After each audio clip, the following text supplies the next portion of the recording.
Hi, I'm Laura. People need to know what really happens behind those perfect family dinner photos and polite smiles. My mother, Sarah, started showing signs of early dementia last year. It began with little things, misplaced keys, repeated questions. But she's still my mom, the woman who raised me single-handedly after Dad passed. She's still the strongest person I know. When I married James 3 years ago, she was overjoyed. She called him the son she never had, bragging to anyone who'd listen. Back then, our monthly dinners at my in-laws' house were bearable. Barbara, my mother-in-law, took pride in hosting them in her immaculate dining room, where everything matched, right down to the napkin rings. She'd serve her famous pot roast while boasting about Robert's position on the hospital board. Across the table, my sister-in-law Madison and I would exchange subtle eye rolls at her relentless social climbing. But last month, things took a darker turn. "Your mother seems different lately," Barbara said, arranging flowers in a crystal vase without so much as a glance in my direction. I stiffened. "She's been having some memory issues. We're working with her doctors." "Well, I certainly hope it's not hereditary," Barbara replied, her voice dripping with mock concern. "It would be such a shame for any future grandchildren." James squeezed my hand under the table, a silent plea for me to let it go. That's James for you, always trying to keep the peace, even when his silence cuts deeper than Barbara's words. Later that night, Madison pulled me aside. "I heard what Mom said. She's being awful, Laura, and I've noticed how she treats Sarah, those little digs." "Thanks," I murmured, grateful but weary. Sometimes I wonder if I'm imagining it. "You're not, and Robert's no better. Yesterday, he actually joked about getting Sarah a GPS tracker, like she's a lost pet." Mom had been joining us for these dinners since her diagnosis. I didn't want her sitting at home alone, and I thought being around family might help. But instead, Barbara's comments grew crueler, her tongue sharper. She'd ask Mom complicated questions, then share a knowing look with Robert when Mom hesitated. Last week, Mom forgot Barbara's name. Instead of showing understanding, Barbara spent the entire evening sharing stories about other people with mental issues she'd known. Robert chuckled along, and James just stared at his plate. Later, Madison texted me, "They're getting worse. Something needs to be done." She was right. I just didn't realize how bad things would get until tonight's dinner. Looking back, the signs were all there, the snide remarks, the cruel setups, their growing boldness. But I never imagined they'd go as far as they did. Mom was having a good day when we arrived. She greeted James by name and even complimented Barbara's haircut. That should have been a warning. "Oh, Sarah," Barbara said with a laugh sharp enough to cut glass. "I've had this style since James and Laura's wedding. Don't you remember? You were there, I think." I felt Mom stiffen beside me. "I'm sorry," I thought. "Dinner smells great," Madison interrupted, flashing me an apologetic look. "Is this your special pot roast?" But Barbara wasn't done. Over the next 20 minutes, she peppered Mom with pointed, detailed questions each time Mom hesitated or mixed up a detail about my wedding. Barbara would pounce. Her corrections grew louder and more condescending with every slip. "Sarah, dear, you were wearing blue, not purple. And you gave that lovely speech. Oh wait, you didn't, did you? You weren't feeling well that day. Something about forgetting what you wanted to say." Robert chuckled from behind his wine glass. "Better to forget a speech than make a fool of yourself, right?" My voice shook. "Stop it. Both of you, just stop." "Laura," James began, reaching for my arm. "No, James, I'm done watching them torture her." Mom glanced around the table, her eyes clouded with confusion. "Did I say something wrong?" "Everything you say is wrong lately," Barbara snapped. "You can't remember anything. You're making everyone uncomfortable with your condition." "Barbara." Madison gasped. "Well, someone had to say it. She's crazy, and Laura's just enabling her by bringing her to these dinners. She belongs in a home where they can handle people like her." The room fell silent. Mom's hands trembled as she folded her napkin. I think I'd like to go home now." "See," Barbara sneered. "She can't even handle a simple dinner conversation." I stood so quickly my chair clattered to the floor. "The only crazy person here is you, Barbara. You've been bullying her all night, deliberately trying to confuse her. What kind of person mocks someone with dementia?" "Now wait just a minute," Robert began. "No, you wait," I snapped, helping Mom to her feet. You sit in this house, acting so superior while deliberately hurting a sick woman. You're monsters. James, are you going to let her speak to us this way? Barbara demanded, turning to her son. I looked at him silently pleading. He opened his mouth, closed it, then stared at his plate. Typical.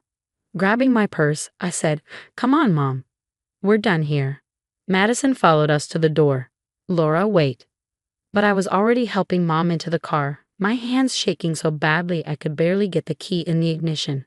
As we drove away, I caught a glimpse of Barbara standing at the window smirking. She had no idea what she just started. The next morning, Madison called. "I have something you need to see." She sent me screenshots of Barbara's private social media posts, dozens of them, each more cruel than the last. Having another delightful dinner with my forgetful in-law. Maybe we should start charging her for the entertainment she provides.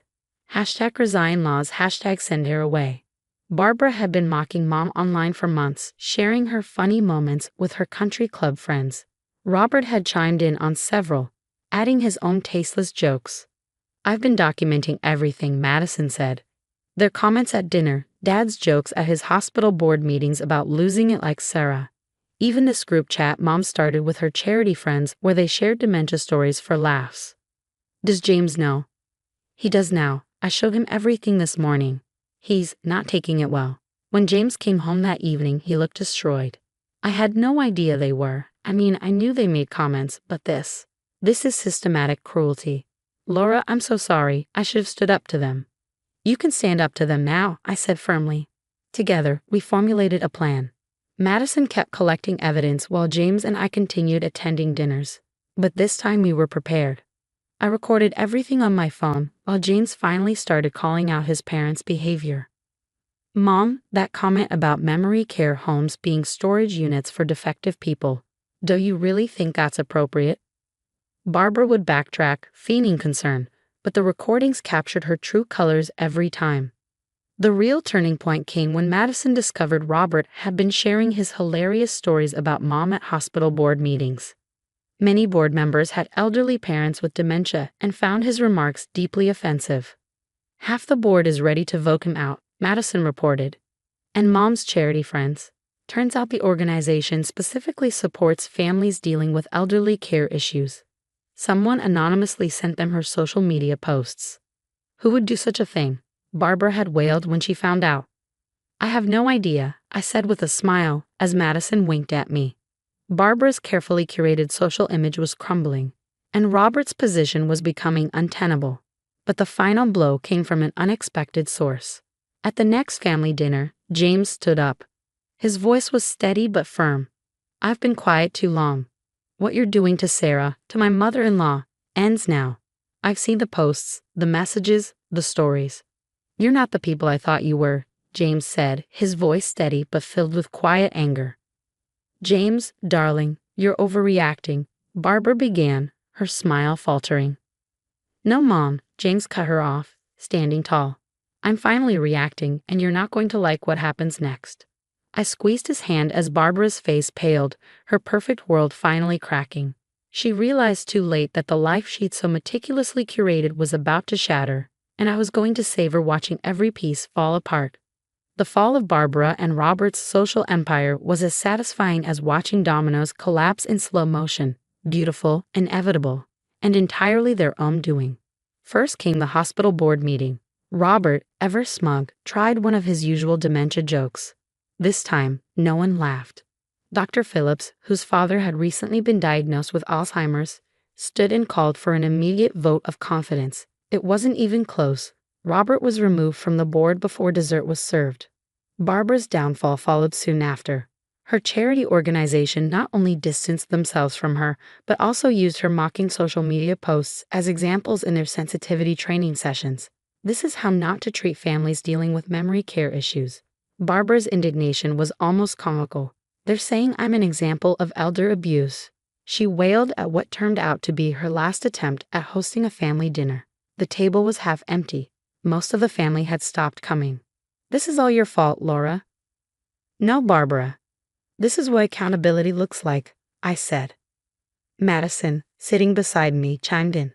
You did this to yourself, Mom. Every cruel comment, every mocking post, every joke at someone else's expense. It all caught up with you. But the real victory wasn't in their social downfall. It was in the community's response to Mom. A local memory care support group reached out after hearing our story. Now Mom has a network of friends and families who truly understand what she's going through. She's even started helping newly diagnosed patients navigate their journeys. As for James, he found his voice and his backbone. He still loves his parents but set firm boundaries. They can be part of our lives when they show real change and genuine remorse. Until then, we're better off without their toxicity. Last week, Barbara tried apologizing. Well, sort of. I may have been a bit insensitive. Can't we just move past this, like Sarah moves past her memories? Barbara, no, some things don't deserve forgiveness, I said firmly.